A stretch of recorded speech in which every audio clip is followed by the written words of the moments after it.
법정 잠원직.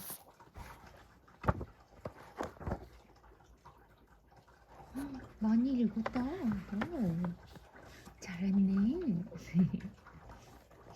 스스로 파놓은 함정에 빠지지 마라. 이 세상 일에 원인 없는 결과가 없듯이 그 누구도 아닌 우리들 자신이 파놓은 함정에 우리 스스로 빠지게 되는 것이다. 모든 것은 지나간다. 세상에서 가장 어리석은 사람은 자신이 파놓은 함정에 빠져서 허우적거리는 사람이다. 이런 사람은 아둔하기 짝이 없어서 한치 앞도 보지 못한다. 진정으로 똑똑한 사람은 멀리 내다보는 눈을 지녔다. 그리고 서두르거나 즉흥적으로 일을 처리하지 않는다. 매사를 진중히 살피되 이제 됐다 싶으면 거침없이 추진해 나간다. 그래서 함정에 빠지는 일은 없다. 이처럼 어리석은 사람과 지혜로운 사람은 종이 한 장의 차이를 지닌 듯 해도 삶을 살아가는 방식에는 엄청난 차이를 보이고 삶의 결과 또한 큰 차이를 보이는 것이다. 그렇다. 어리석음으로 해서 스스로 파놓은 함정에 빠지는 우를 범하지 마라. 그것처럼 무지한 일은 없다는 것을 명심하라. 제 꾀에 넘어간다는 말이 있다. 이는 스스로 파놓은 함정에 빠지는 것과 같다. 스스로 파놓은 함정에 빠지지 않기 위해서는 매사를 지혜롭고 진중히 생각하라. 행복과 자유에 이르는 길. 마음이 맑고 투명해야 평온과 안정을 갖는다. 마음의 평화와 안정이야말로 행복과 자유에 이르는 지름길이다. 마음은 하나. 돈이 많아야 행복하고 자유롭다면 이 세상에 행복한 사람은 그리 많지 않을 것이다. 돈이 많은 사람보다는 그렇지 않은 사람이 다수를 차지하기 때문이다. 또 돈이 많은 사람들 중엔 자신을 행복하고 자유롭다고 말하는 이들도 있지만 그렇지 않은 이들이 더 많다. 돈은 많으면 좋겠지만 원한다고 해서 축적되는 게 아니다. 그렇게 본다면 행복은 돈보다는 그 사람의 마음가짐에 있다고 보는 것이 옳다. 마음이 평안한 사람, 마음이 안정적인 사람은 돈이 없어도 자신을 행복하다고 말한다. 이를 볼 때 행복과 자유로운 삶은 마음의 평안과 안정에서 온다는 것을 알 수 있다. 행복하고 싶은가? 그래서 하루를 100년처럼 만족하고 살고 싶은가? 그렇다면 몸과 마음을 평안히 하라. 이것이야말로 행복과 자유로운 삶에 이르는 참 지혜인 것이다. 마음이 맑고 밝아야 삶의 평온과 안정감을 누리게 된다. 그렇다. 행복은 마음의 평온과 기쁨, 안정에서 온다. 마음을 맑고 밝게 하라. 열심히 일하되 그 일을 통해 자유롭게 하라. 일 없는 사람은 하는 일 없이 빈둥거리는 사람이 아니다. 일을 열심히 하면서도 그 일에 빠져들지 않는 사람, 일에 눈멀지 않고 그 일을 통해 자유로워진 사람을 말한다. 꽃책에서 배우라. 사람들은 일하는 스타일을 보면 일에 묻혀 사는 사람이 있고, 일을 즐기면서 자신이 하고 싶은 것을 즐기는 사람이 있고, 일을 버거워하며 힘들어하는 사람이 있고, 일을 하는 둥 마는 둥 하는 사람이 있다. 여기서 일에 묻혀 사는 사람은 일을 열심히 하되 자신을 즐길 줄 모르는 사람이다. 일을 버거워하는 사람이나 일을 하는 둥 마는 둥 하는 사람은 일의 가치를 잘 모르는 사람이다. 그러나 일을 즐기면서 자신을 즐기는 사람이야말로 진정 일을 통해 자유로운 사람이다. 일은 이처럼 해야 능률도 오르고 자기 만족에 이름으로써 진정 행복할 수 있기 때문이다. 그렇다 열심히 일하되 그 일을 통해 자유롭게 사는 당신이 되라. 삶의 자유를 느끼며 살기 위해서는 열심히 일하되 일의 노예가 되지 않으면서 즐기는 사람이다. 그렇다 열심히 일하되 그 일을 통해 몸과 마음을 자유롭게 하라. 우리는 사랑하기 위해 만났다. 우리는 물고 뜯고 싸우기 위해 태어난 것이 아니다.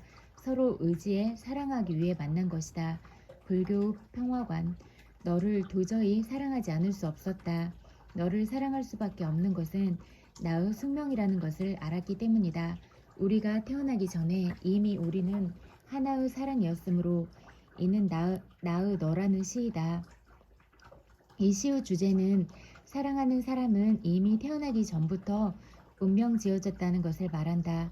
그런데 이렇게 만난 사랑하는 사람들이 서로 싸우고 미워하고 갈등하는 일이 많다. 이는 사랑에 대한 도리가 아니다. 우리가 이 세상에 태어난 것은 사랑하기 위해 그리고 행복하기 위해 태어난 것이다. 사랑하라. 이 세상을 다 가진 것처럼 행복하라. 그리고 두 번 다시는 행복할 수 없는 것처럼 그렇게 사는 당신이 되라. 세상의 모든 불안은 사랑을 잃어버렸기 때문이다. 우리는 사랑하기 위해 태어났다. 사랑함으로써 서로 의지하고 행복해야 한다. 나누는 일은 미루지 마라. 나누는 일을 이 다음으로 미루지 말라. 이 다음은 기약할 수 없는 시간이다. 삶의 종점에서 나눈다는 것은 그것이 물질이든 음식이든 그 무엇이든 참으로 가치 있는 일이다. 그것은 사랑하는 마음 없이는 할 수 없는 일이기 때문이다. 나눔을 상징하는 말 봉사는 그래서 더욱 가치성을 지닌다. 나눔의 의미에 대해 탈무드에는 다음과 같은 말이 있다. 한 개의 촛불로서 많은 촛불에 불을 붙여도 처음 촛불의 빛은 약해지지 않는다. 이 말에서 보듯 하나의 촛불이 수많은 촛불의 불을 붙여도 여전히 그 촛불이 빛나듯 나눔은 나눠줌으로써 더 많은 나눔을 낳는다. 그런데 여기서 분명히 할 것은 나눔이란 할 수만 있다면 지금 해야 한다는 것이다. 다음은 누구도 장담할 수 없는 시간일 수도 있기 때문이다. 그렇다. 시간은 사람을 기다려주지 않는다. 할 수 있다면 지금 하라. 무엇이든 지금이 중요하다. 베풀고 나면 사는 것 또한 지금 해야 한다. 나중 일은 어떻게 될지 모르기 때문이다. 그렇다. 지금 나누고 지금 행복하라. 울림이 있는 너로 살아라. 무엇인가 채워져 있으면 본 마음이 아니다. 텅 비우고 있어야 거기 울림이 있다. 울림이 있어야 삶이 신선하고 활기차다. 빈 마음, 구름 한 점 없이 맑다, 푸르다, 고요하다. 아, 텅 비어서 더 장엄하고 아름다운 하늘. 새들이 꽃처럼 날개를 활짝 펴고 무리지어 날아간다. 아, 비어서 더 엄숙하고 고고한 하늘. 이는 나의 허공이란 시이다. 구름 한 점 없이 맑은 날, 하늘을 보다 시적 영감을 얻어 쓴 시로 구름 한 점 없는 하늘이 어찌도 장엄하고도 아름다운지 온 몸과 마음이 맑아지는 느낌을 받았다. 비어서 더 엄숙하고 고고한 하늘을 보며 인생의 깊은 경륜을 느끼게 하는 사람 역시 허공과 같은 사람이라는 생각이 들었다. 그런 사람에게는 인생의 깊은 울림이 있다. 그래서 그 말을 들으면 마음이 충만해지는 걸 느끼게 된다. 그런 까닭에 울림이 있는 삶을 사는 것이야말로 참 좋은 인생이 되는 비결인 것이다. 채우려고만 하는 마음엔 울림이 없다. 마음을 비워야 울림이 있다. 이 울림이 깊어질수록 충만한 인생이 된다. 충만한 마음으로 사는 당신이 되라.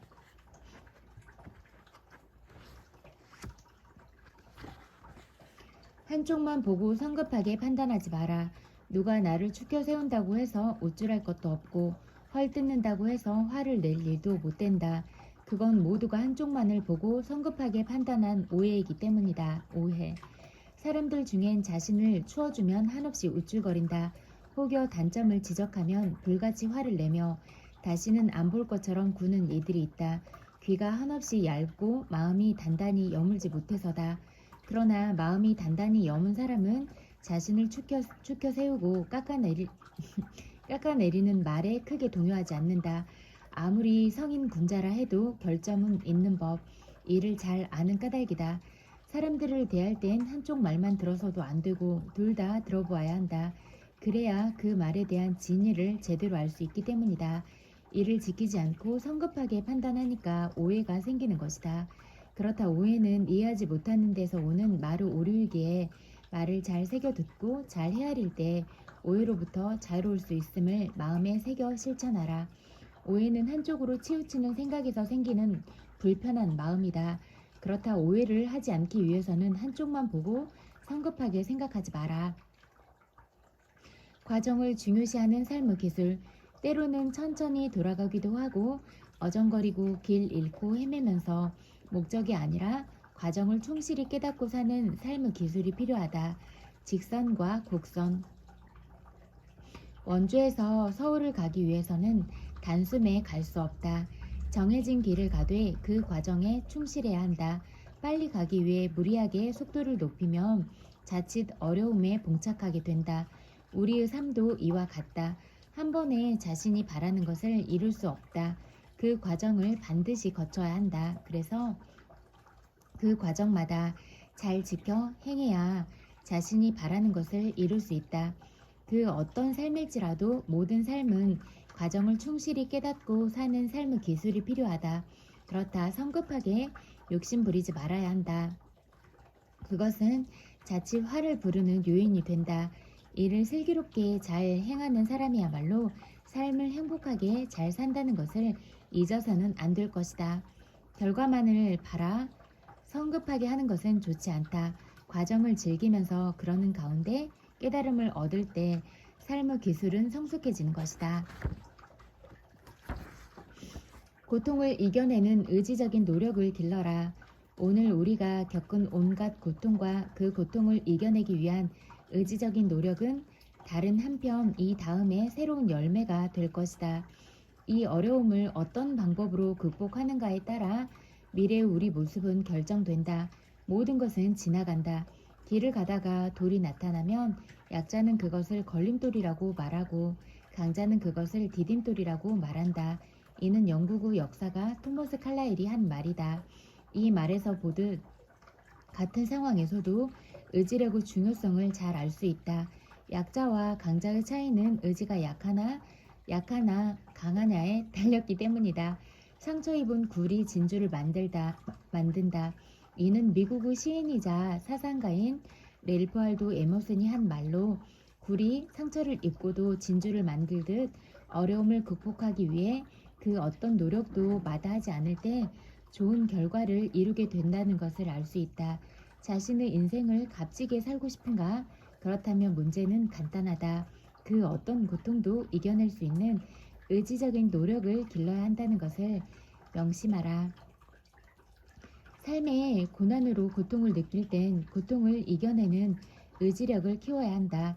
의지력을 갖게 되면 그 어떤 고통도 이겨낼 수 있다. 나처럼 살고 있는지를 순간순간 점검하라. 내가 지금 순간순간 살고 있는 이 일이 인간의 삶인가? 지금 나답게 살고 있는가? 스스로 점검해야 한다. 인간이라는 고독한 존재. 나중에 잘 먹기 위해 지금 굶을 수는 없다. 그러다 보면 영양결핍증에 걸릴 수도 있어 나중에 기약할 수 없다. 지금 자신의 건강을 지켜줄 수 있는 영양분을 섭취하면서 최대한 절제하고 전략해야 한다. 그래야 자신의 목적을 이루고 최대한 삶을 즐기게 된다. 이와 마찬가지로 풍요로운 인생의 열매를 맺기 위해서는 지금 이 순간 나는 과연 제대로 하고 있는가, 내가 바라는 대로 잘하고 있는가를 때때로 살펴야 한다. 그래서 잘하고 있으면 계속 그 상태를 유지해 나가면 되지만 잘못하고 있는 게 있다면 반드시 고쳐 바로 잡아야 한다. 그렇지 않으면 나중을 기약할 수 없기 때문이다. 지금 이 순간 나답게 잘 살고 있는지 순간순간 점검하라. 이것이야말로 나를 잘되게 하는 최상의 비법인 것이다. 살면서 순간순간 내가 잘하고 있는지 살펴보아야 한다. 그래서 잘하는 것은 더 잘하고 잘못하는 것은 바로 잡아야 한다. 그랬을 때 스스로를 알차게 할 수 있다.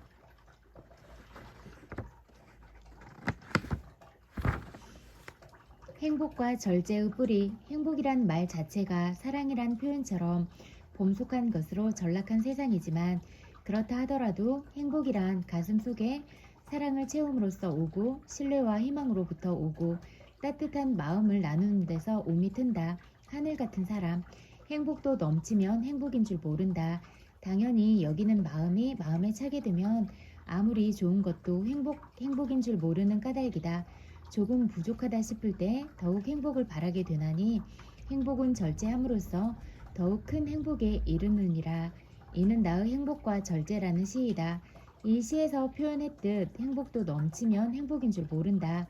행복이 넘치면 당연하다는 듯 여기는 마음이 마음에 차고 앉아 오만하게 굴기 때문이다. 그래서 조금 모자라다 싶은 게 좋다. 그래야 더욱 행복의 소중함을 알고 행복을 위해 노력하게 된다. 행복에도 절제가 필요함을 잊지 마라. 모든 문제의 원인은 절제할 줄 모르는 데서 온다. 행복 또한 절제에서 온다. 지나친 욕심은 행복을 무너뜨림을 잊지 마라. 말은 생각을 담는 그릇이다.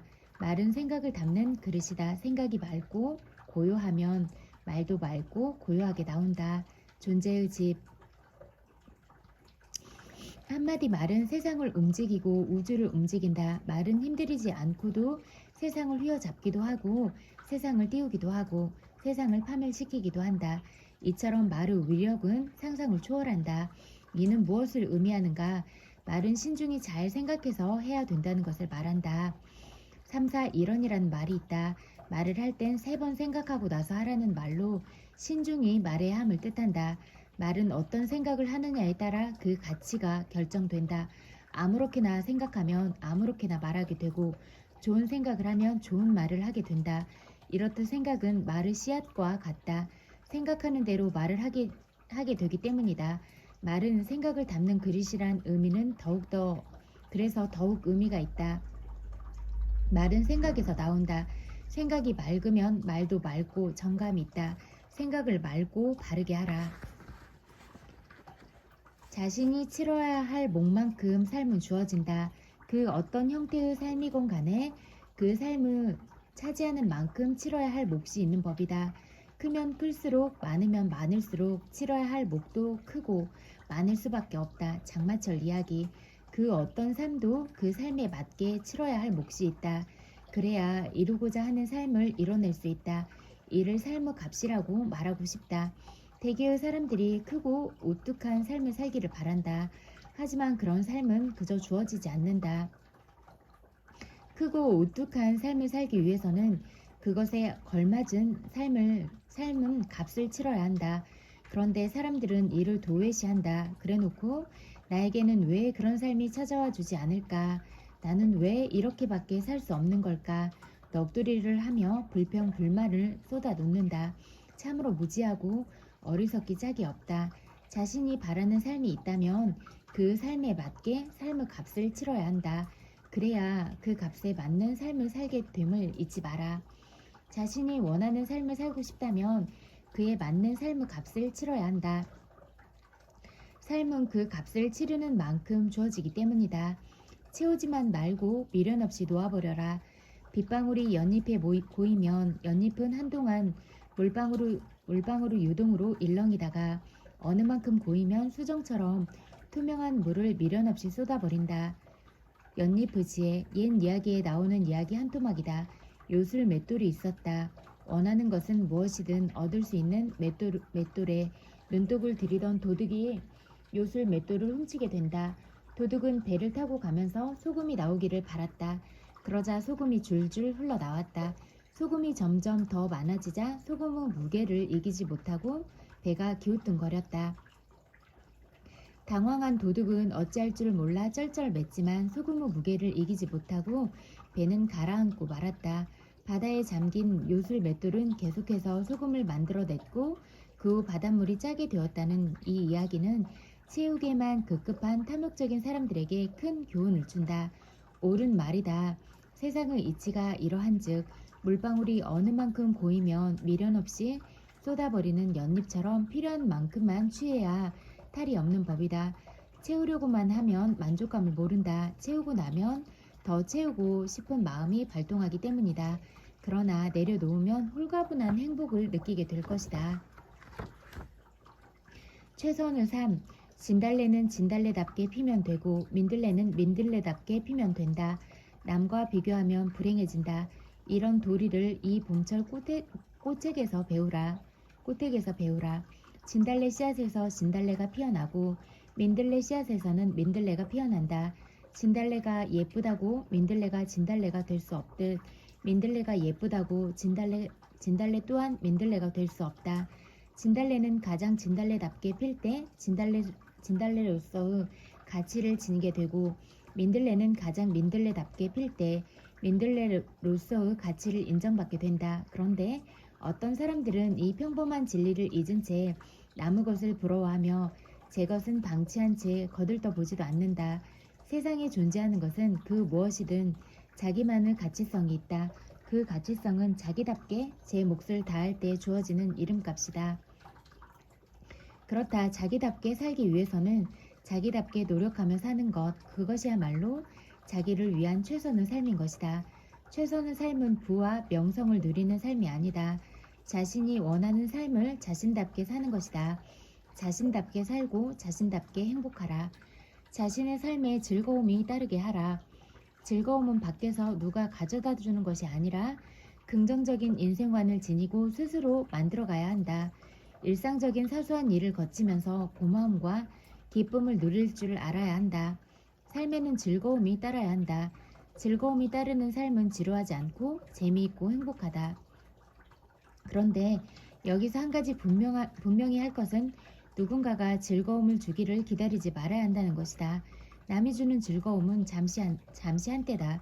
그러면 어떻게 해야 할까? 오래가는 즐거움. 시시때때로 즐거움은 스스로 만들어야 한다. 스스로를 즐겁게 하고 스스로를 기쁘게 해야 진정한 즐거움을 누릴 수 있다. 스스로를 즐겁게 하기 위해서는 매사를 긍정적으로 생각하고 능동적으로 행해야 한다. 그래야 마음 깊은 곳에서 긍정의 에너지가 분출되어 몸과 마음을 역동적이게 한다. 그러다 스스로를 즐겁게 하는 것, 그것이야말로 즐겁게 사는 최선의 방법인 것이다. 즐거움이 따르지 않는 삶은 그것이 어떤 삶이든 행복하지 않다. 즐거움이 따르는 삶을 살기 원하는가? 그렇다면 스스로 즐거움을 만들어야 한다. 자신이 원하는 대로 받는다. 타인을 기쁘게 해줄 때 내 자신이 기쁘고 타인을 괴롭게 하면 내 자신도 괴롭다. 얼마나 사랑했는가. 콩을 심으면 콩을 거두고 팥을 심으면 팥을 거둔다. 이와 같이 선을 심으면 선을 거두고 악을 심으면 악으로 거둔다. 행복을 심으면 행복으로 거두고 분노를 심으면 분노로 거둔다. 세상의 모든 것은 심은 대로 거두는 법이다. 성경에도 이르기를 스스로 속이지 말라. 하나님은 업신여김을 받지 아니하시나니 사람이 무엇으로 심든지 그대로 거두리라. 갈라디아서 6장 7절이라고 했다. 이는 참으로 진리 중에 진리라고 할 수 있다. 그렇다면 문제는 간단하다. 자신이 받고자 하는 대로 행할지니 기쁨을 누리며 살고 싶다면 기쁘게 행하고 행복하고 싶다면 행복의 씨앗을 심고 자신이 믿고자 하는 대로 살고 싶으면 믿음대로 살면 되나니 무릇 행하는 대로 됨을 믿고 행하면 된다. 당신은 자신이 원하는 대로 사는 현명한 자가 되라. 자신이 살고 싶은 대로 타인에게 행하라. 행복을 주면 행복으로 돌아오고 아픔을 주면 아픔으로 돌아온다. 자신이 원하는 대로 행하라. 자신의 철학과 사상을 가져라. 자신의 삶의 질서를 지니고 사는 자주적인 인간은 나무 말에 팔리지 않는다. 누가 귀에 거슬리는 비난을 하든 달콤한 칭찬을 하든 그것은 그와는 상관이 없다. 자신의 눈을 가진 사람. 뿌리 깊은 나무가 폭풍에도 꿋꿋이 자리를 지키듯 중심이 반듯한 사람은 비난과 조롱, 공격과 엄포나 그 어떤 말에도 흔들리지 않는다. 또한 칭찬을 한다고 해도 거기에 빠지지 아니하고 부하 내동하지 않는다. 중심이 강한 사람은 자신만의 철학과 사상이 분명하고 강한 신념을 지니고 있기 때문이다. 그러나 자신만의 철학과 사상이 없고 신념이 부족한 사람은 뿌리가 옅은 나무가 작은 바람에도 쉽게 쓰러지듯 작은 비난이나 공격에도 견디지 못하고 안절부절 못하며 어쩔 줄 몰라 한다. 그런 까닭에 자기만의 철학과 사상을 지니고 강한 신념을 지녀야 하는 것이다. 그렇다 자신만의 철학과 사상을 지닌 당신이 되라. 철학과 사상은 삶을 탄탄하게 지탱시키는 삶의 뿌리이다. 그래서 그 어떤 말에도 흔들리지 않고 당당하게 자신의 길을 간다. 자기만의 철학과 사상을 길러라.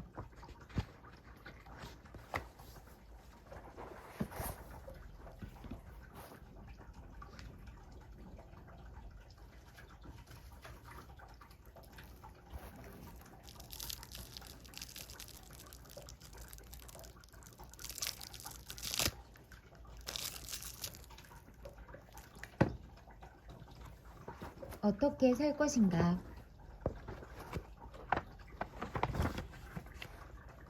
왜 자살하지 않는가? 나는 먹물이다. 좋은 뜻에서는 좋지 못한 뜻에서 좋은 뜻에서든 좋지 못한 뜻에서든 확실히 그렇다. 먹물 근성이 있는 사람은 무슨 문제가 있으면 책이나 자료부터 찾아본다. 이것이 먹물의 약점이다, 강점이다. 인터넷 포털 사이트 검색창에 어떻게 살 것인가를 입력하다 혼자 껄껄 웃었다. 그래, 난 천성이 어떻게 할 수가 없는 먹물인 게야. 제목이 어떻게 살 것인가라는 가인 책이나 글이 예상했던 것만큼 많지는 않았다. 그런데 흥미롭게도 죽음과 관련된 책이 함께 검색되었다. 죽음을 어떻게 살 것인가, 인간답게 죽는다는 것, 늙는다는 것, 죽는다는 것, 품이 있는 죽음의 조건 같은 것이다. 이 책들은 대체로 삶의 마지막 국면, 인생의 막바지의 짧은 시간을 다룬다. 글쓴이는 의사나 호스피스 병동 자원봉사자들이다. 우리는 언젠가 죽는다는 것처럼 죽음을 소재로 삼아 삶의 양상과 의미를 유쾌하게 그려낸 에세이도 있고, 삶과 죽음의 문제를 순전히 논리적으로 검토한 철학서, 죽음이란 무엇인가도 있지만 이런 것은 예외에 속한다. 글쓴이들은 죽음이 임박한 사람들을 만났고 그들의 마지막 모습을 들려준다. 하지만 실제로 말하려는 것은 죽음이 아니다. 어떻게 살 것인가? 행복한 삶은 어떤 것인가? 무엇이 인생을 훌륭하게 만드는가? 삶의 의미는 무엇인가? 그런 것이다. 나는 심오한 인생론을 펼친 위대한 고전보다 이런 책이 쉽다. 쉽게 읽히고 재미있고 감동을 받는다. 읽다 보면 나도 모르게 눈물이 나기도 한다. 아무리 이름난 철학자라 해도 너무나 어렵게 이야기하면 좋아하지 않는다. 나도 배울 만큼 배운 사람인데 그런 내가 읽어도 무슨 소리인지 알기 어려운 거 누구 보고 읽으라는 거야. 그렇게 화가 난다. 여러 번 되풀이해 읽어도 이해가 되지 않는 책을 쓴 사람은 심지어 미워하기까지 한다. 심각한 열등감을 안겨주기 때문이다. 난 머리가 나쁜가 봐. 지적 재능이 없나 봐. 형이 하학적인 인간인가 봐. 그렇게 자학하도록 만든다. 그 때문에 실존주의 철학자들을 특별히 못마땅하게 여겼다. 오래전 우리나라 지식인 사회에 실존주의 사조가 크게 유행한 적이 있다. 하이데거, 야스퍼스, 사르트르, 까미, 카프카 이런 사람들을 자유자재로 인용하지 못하면 지식인 행세를 하기 어려웠다. 그런데 그들이 쓴 책은 용어와 문장과 논리가 모두 난해하다. 되풀이에 읽어도 무슨 말인지 알기 어렵다. 감히 건방지게 이런 말을 듣더라도 솔직하게 말하자. 나는 알베르 까미가 쓴 유명한 에세이 시지프의 신화를 차원 높은 철학적 횡설수설로 간주한다. 프란츠 카프카에게도 해묵은 원한이 있다. 소설 성에 3차례 도전했지만 한 번도 완독하지 못했다. 한글 번역본을 읽다가 2번 포기했다. 번역이 엉터리라 그럴지 모른다며 유학생 시절 독일어판을 펼쳤다. 하지만 결과는 마찬가지였다. 독일어 실력이 문제가 아니었다. 슈테판 츠바이크 수준 높은 소설을 잘만 읽는데 카프카라고 안 될 리는 없다. 그러나 소설의 주인공이 결국 성에 들어가지 못한 것처럼 나도 카프카의 정신세계에 끝내 들어가지 못했다. 그래서 화가 났다. 제발 좀 알아들을 수 있게 해달란 말을 하란 말이야. 알아들을 수 있게 말을 하란 말이야. 열등감은 삶의 기쁨을 갉아먹는 부정적인 감정 중에서도 단연 고약한 것이다. 열등감에 깊이 빠지면 자기 자신을 비천한 존재로 느끼게 된다. 그래서는 기쁜 삶을 살지 못한다. 기쁘지 않은 삶은 훌륭하기 어렵다. 열등감과 자기 비하의 덫에 걸리지 않으려면 정신생리법이 필요하다. 완벽한 정신생리법이 있을 것이라고 생각하지 않는다. 그러나 조금이라도 도움이 되는 방법은 여러 가지가 있다.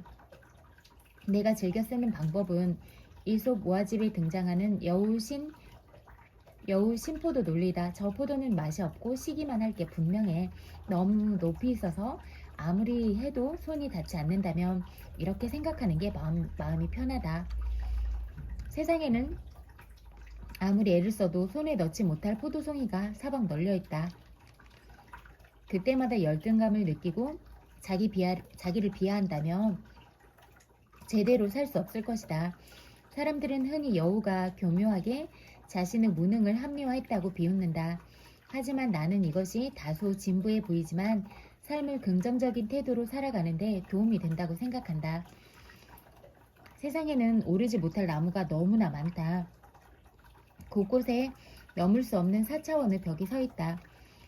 도전하지도 않고 포기하는 것도 어리석지만 오르지 못할 나무와 넘을 수밖에 없는 벽에 매달려 인생을 소모하는 건 역시 어리석다. 모든 나무와 모든 벽을 오르고 넘어서야 행복한 삶, 성공하는 인생을 살 수 있는 게 아니다. 내게 적합한 나무, 노력하며 넘을 수 있고 넘는 게 즐거운 벽을 잘 골라야 한다. 그렇게 해야 인생이라는 너무 짧은 여행을 후회 없이 즐길 수 있다. 다시 크라잉넛 멤버들을 생각한다. 그들은 체계적인 음악 교육을 받지 못했다. 어렸을 때부터 록 음악이 좋아서 좋아하는 외국 록밴드 흉내를 내면서 놀았다. 리드 보컬도 베이시스트도 없이 기타리스트 셋에 드러머 하나만 있는 듣보잡 밴드를 만들었다. 대학 전공 공부를 제대로 하지 않았으며 졸업을 해도 관련 산업에 취업하지 않았다. 재능의 본질을 즐기면서 집중할 수 있는 능력이다. 알아주는 사람이 별로 없었지만 그들은 재능이 있었다. 판검사, 의사, 회사원, 과학자, 장군이 되고 싶었지만 음악 말고는 재능이 없어서 음악을 한 것이 아니었다. 그랬다면 행복한 밴드가 될 수 없었을 것이다. 크라잉넛 멤버들은 자기네가 좋아하는 펑크록을 평생 올라야 할 나무로 선택했다. 다른 사람들에게 열등감을 느낄 이유가 없다. 평생 펑크록을 하면서 살면 제일 행복할 것이라고 생각하는 그들의 마음에는 자기 비하의 감정이 들어설 공간이 없다. 나는 크라잉넛이 부럽다. 방송사마다 하는 오디션 프로그램에 나와서 멋지게 노래를 부르는 젊은이들도 부럽다. 그러나 그들에게 열등감을 느끼지는 않는다. 그것은 내가 오를 나무라고 생각하지 않기 때문이다. 나는 음악에 재능이 없다. 아무리 노력해도 인생을 허비하고 열정만 낭비할 뿐 크라잉넛처럼 될 수는 없다. 나는 악기로는 사용할 수 없는 성대를 가지고 태어났다. 국제가수 싸이, 음반의 여왕 김연아, 백신 박사 안철수, 밀리언셀러 작가 해민스님, 국민 미남 장동건도 부럽지만 열등감은 없다. 그들은 각자 자기의 나무를 오르고 있을 뿐이다.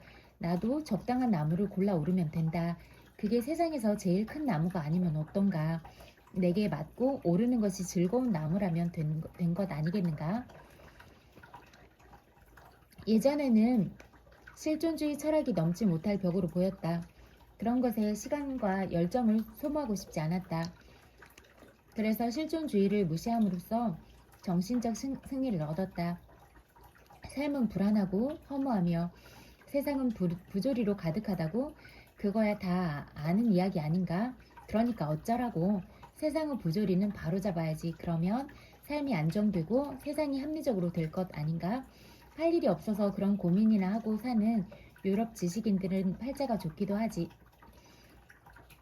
한국 지식인 사회의 실존주의 바람은 겉멋이 들어 유럽 지식인 흉내를 내는 문화 기지촌 현상에 불과한 거야. 실존주의는 보기에만 그럴듯할 뿐 건진 게 없는 철학이라고. 그런데 지금은 그렇지 않다.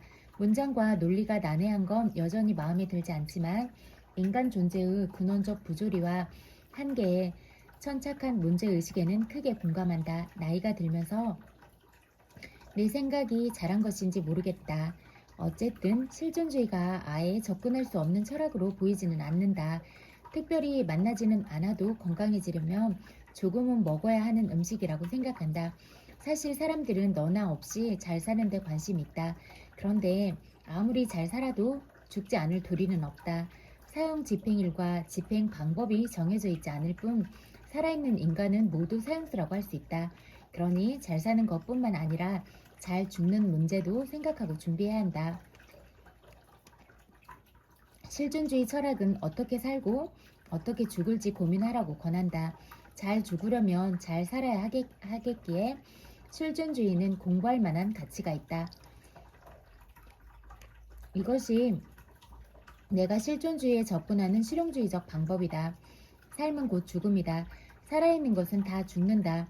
지금 책을 쓰는 나도 이 책을 읽는 독자도 모두 죽는다. 생각할 능력이 아직 부족한 어린 아이들, 어떤 이유에서 생각하는 능력을 잃어버린 사람들만 이 사실을 모른다. 실존주의자를 흉내내서 말하면 이것이 바로 인간 존재의 근원적인 부조리이다. 인간은 태어난 바로 그 순간부터 숨을 한번 들이마시고 내쉴 때마다 한 걸음씩 죽음을 향해 나아간다. 다 살면 그때 죽는 게 아니다. 살아있는 모든 순간 우리는 조금씩 죽어간다. 죽음은 단지 삶의 이면일 뿐이다. 삶과 죽음은 처음부터 끝까지 동행하며 함께 완성된다. 55회를 산 나는 이미 55회 죽은 것이다. 어차피 죽을 것이기 때문에 삶은 허무하다고 말하지 말자. 그것은 틀린 말이다. 그 역이 옳다. 죽을 수밖에 없기 때문에 삶은 아름다울 수 있다. 죽지 않고 영원히 산다고 상상해 보았다. 과연 행복할까? 그런 사람도 있을지 모르겠지만 나는 그렇지 않았다. 영생은 축복이 아니다. 그것은 존재의 의미를 말살한다. 영원히 산다면 오늘 만난 사람들, 그들과 나눈 대화와 교감, 함께한 일들이 의미가 없어질 것만 같다. 그 모든 것이 다 굳이 오늘 하지 않았어도 좋았을 일이 된다. 어디에도 굳이 열정을 쏟아야 할 필요가 없다. 오늘 다 하지 못하는 일은 내일 하면 그만이다. 오늘 무엇인가 잘못해도 상관없다. 다음에 다르게 하면 된다. 영생은 삶을 시간의 제약에서 해방시킨다. 그런데 시간이 희소성을 잃으면 삶도 의미를 상실한다. 유한성의 속박에서 풀려나는 순간 가슴을 설레게 하는 모든 것들이 무한 반복의 쳇바퀴를 도는 지루한 일상으로 변해버리는 것이다. 삶이 영원히 지속된다면 언젠가는 죽고 싶어질지 모른다. 바위를 굴려 언덕 꼭대기까지 올리고 그 바위가 아래로 굴러 떨어지고 처음으로 돌아가 다시 바위를 굴려 올리는 행위의 무한 반복. 이것은 시시포스가 신들을 골탕 먹였다가 얻은 형벌이었다. 죽을 수 없다면 삶은 형벌이 될 것이다. 너무나 간절하게 영생을 원한 나머지 그것을 구하는 일에 몰두하느라 유한한 인생에서 맛볼 수 있는 모든 환희와 행복을 포기하는 사람들을 보면 안타까운 마음이 든다. 나는 영생을 원하지 않는다. 단 한 번만 즐겁고 행복하게 그리고 의미 있게 살고 싶을 뿐이다. 하루의 삶은 하루만큼의 죽음이다. 어떻게 생각하든 이 사실은 바뀌지 않는다. 새날이 밝으면 한 걸음 더 죽음에 다가선다. 그런데도 우리는 때로 그 무엇인가 가슴 설레어 잠들지 못한 채 새벽이 쉬이 밝지 않음을 한탄한다. 결코 영원할 수 없음을 알면서도 누군가에게 영원한 사랑과 충성을 서약한다. 죽음을 원해서가 아니다. 의미 있는 삶을 원해서다. 인생은 그런 것이다. 하루가 모여 인생이 된다. 인생 전체가 의미 있으려면 살아있는 모든 순간들이 기쁨과 즐거움, 보람과 황홀감으로 충만해야 한다. 그런데도 때로 그것을 잊는다. 우리 오늘의 삶을 누군가를 향한 미움과 원한으로 채운다.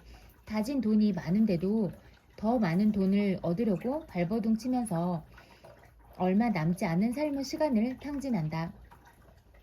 이미 높은 곳에 있으면서도 더 높은 곳을 오르기 위해 오늘 누릴 수 있는 행복을 내일로 미루어 둔다. 그 모든 것이 나의 삶에 어떤 의미를 가지는지 묻지 않는다.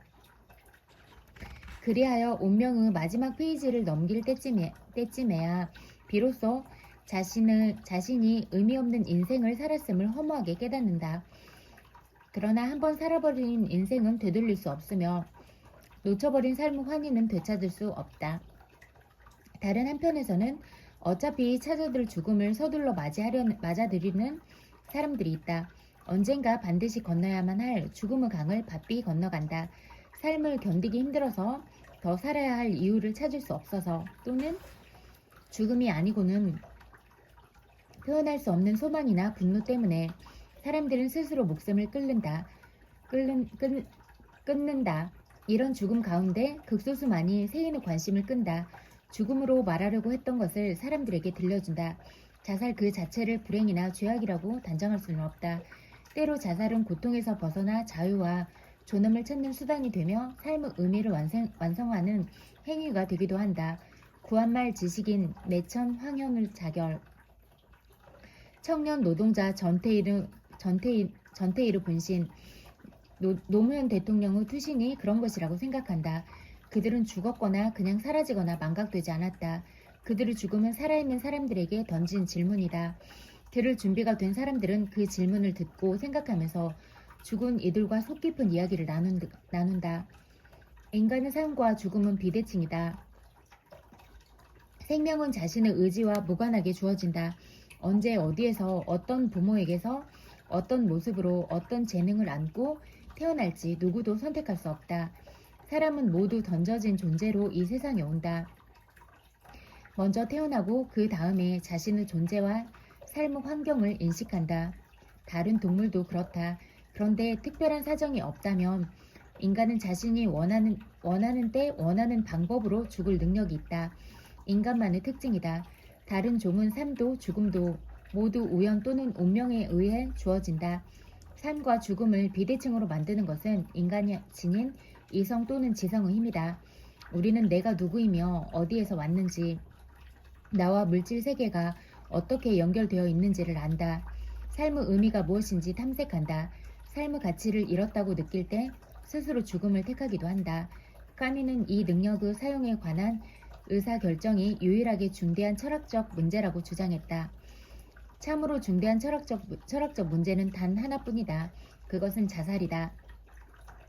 인생에 살만한 가치가 있는가 없는가를 판단하는 것. 이것이 철학의 근본적인 질문에 대답하는 것이다. 그 이외의 것, 세계는 3차원을 가지고 있는가, 정신은 9개 또는 12개의 범주를 가지고 있는가 하는 문제는 그 이후의 일이다. 그것들은 장난이다. 왜 자살하지 않느냐고 까미는 물었다. 그냥 살기만 할 것이 아니라 사는 이유를 찾으라는 것이다. 이 질문에 대답하려면 삶이 나에게 어떤 의미가 있는지를 알아야 한다. 오늘 하루 그 의미를 충족하는 삶을 살았는지 판단해야 한다. 정답은 없다. 우리는 각자 정체성이 다른 자아들이다.